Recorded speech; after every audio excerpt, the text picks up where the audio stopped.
Hello everyone and welcome to my channel. When prices change, different inventory costing methods affect the income statement and balance sheet differently. In today's video, we will look at a scenario when inventory prices rise.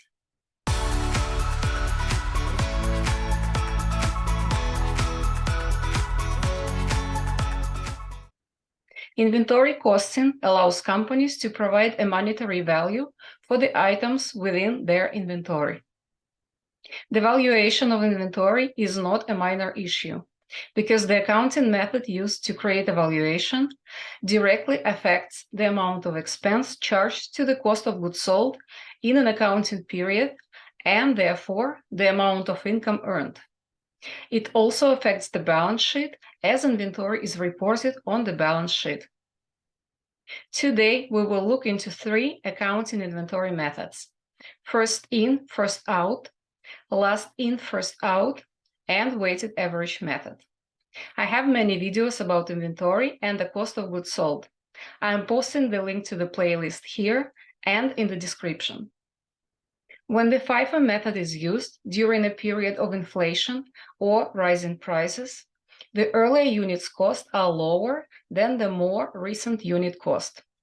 This will result in a lower cost of goods sold and higher gross profits for the period. The ending inventory is valued at higher costs, which represents the current replacement cost of inventory. In a period of deflation or declining prices, the effect is just the opposite. When the LIFO method is used during the period of inflation or rising prices, the results will be a higher cost of goods sold, because the most recent purchases at higher costs are considered the first units sold. This will result in a lower gross profit for the period. However, it could be argued that the LIFO method results in a better match of current costs with current revenues. The inventory balance on the balance sheet will comprise of units purchased earlier at a lower cost than most recent purchases. If a company elects to use LIFO inventory valuation for tax purposes, then the company must also use LIFO for external financial reporting. This is called the LIFO conformity rule. This means that if a company wants to take advantage of lower taxes, it must also report lower income and inventory in its financial statements.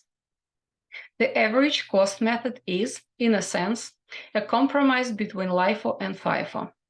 The effect of price trends is averaged in determining the cost of units sold and ending inventory values. I hope you found this video helpful. If you did, please make sure to subscribe, hit the like button and ring the notification bell so you're notified when we release more videos like this. Thank you all so much for watching, and I hope to see you all again in the next video.